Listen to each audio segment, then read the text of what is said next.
Okay, so just doing the tappets on a 1991 Nissan Figaro.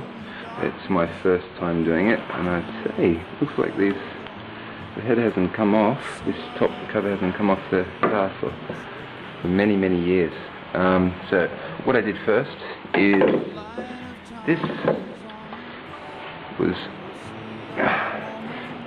just on top of here like this basically, and what I had to do in order to remove this, it's actually much easier than you think. It's just take the top screw from here and here, which if you can see in the pan, I'll just move the light around so you can see, is you just had these two washers which look like they've become quite brittle now, need to be replaced. Okay, washer caps, there's two of these, one here, one there, just got like anti-rust stuff on them at the moment. Okay, and two bolts, and these are just the bolts, and the rods are underneath here. The rods stick out and that just goes on the top. Other than that, just these two bolts here that hold this side thing here, and I'm sorry I don't know the correct terminology, and also just here where this cable is, there's another little bolt there that holds into the side here, and just undo that and take this off. It just pulls out quite easily, just move it to one side. And other than that, just where your turbo and your carb join, just take that piece off there, where your carbs, where your carb and your turbo join, take that off, put that there. Don't want to lose that, so I'll just put that there. Okay, and then everything's pretty much out of the way. I thought I might have to remove this, and it's most probably best if you do, but I was able to just jiggle it up. I got a hammer, and a piece of cloth. If you don't have a rubber mallet, this is most probably the way to go.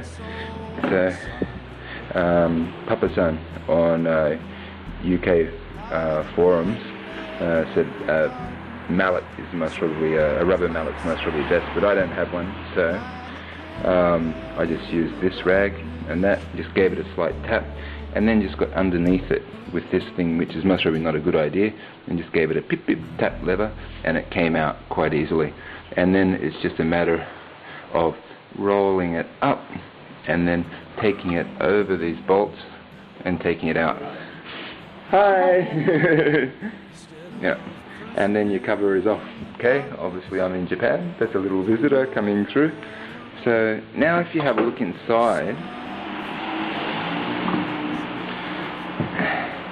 this is the cover, what it looks like inside.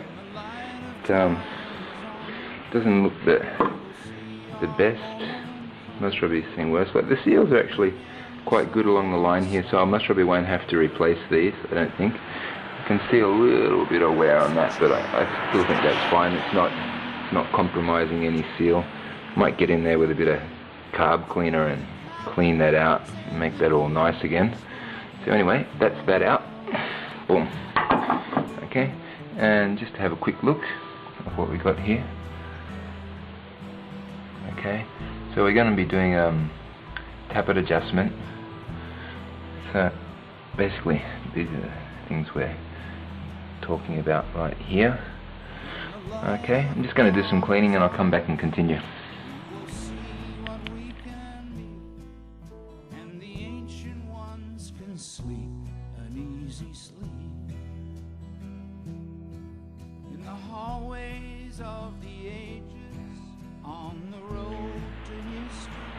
Okay, so now I'm back. We're doing a project on adjusting the tappets to the correct gap. Okay, so we've taken the head off and just given it a bit of a clean. Had a look and you see the tensioner straps here. They're actually not in exact alignment with the bolts, which tells me there has been a bit of play there. So as GN Northall says, this is quite often seems to be a problem. I don't have the money for it at the moment to actually go in and fix it, so I'm not really going to touch this part. I'm just going to adjust the tappet. Instead of curse in the darkness, light a candle for where we're going. There's something ahead worth looking for. When the light of time is on us, we will see our moment. Into the correct firing position. Just to show you what I'm going to do, I've printed out the diagrams from the forum. Okay, so this is how we actually align it. That's a tappet feeler gauge at the bottom here, which is this little doobie dabby. Okay, it has different measurements, thicknesses on it. Now I've bent it so it'll correctly fit underneath the tappet so I can adjust it. I believe a number 11 wrench is what we need, and then just a good old screwdriver, Phillips head screwdriver, and it just pops on the top there. Okay, it's a little bit difficult to see, I know it's getting dark now, but I want to get this done. Okay, so I'll put that there, and here we have the firing order. So it basically goes like this. 1, 3, oh, you can't see, it's really good, not good actually, it's bad. Okay, 1, 3, 5, 7, yeah, so 1, 3, 5, 7, yes, and that is facing this way, and then 2, 4, 2, 4, 6, and 8.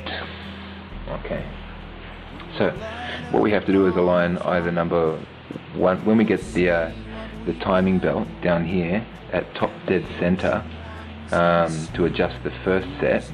It'll either be number 1 or number 4, and we'll know just by we'll have some play in there. So it doesn't seem to be either or at the moment, so I'll know in a minute. But they all seem a little bit loose actually without actually even touching anything.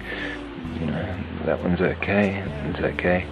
That one seems a little bit loose, that's tight, it's tight, seems a little bit loose, a little bit loose, a little bit loose. So I guess I've actually already aligned it up to top dead center, so I think it's in number 1 position already. Yep. Okay,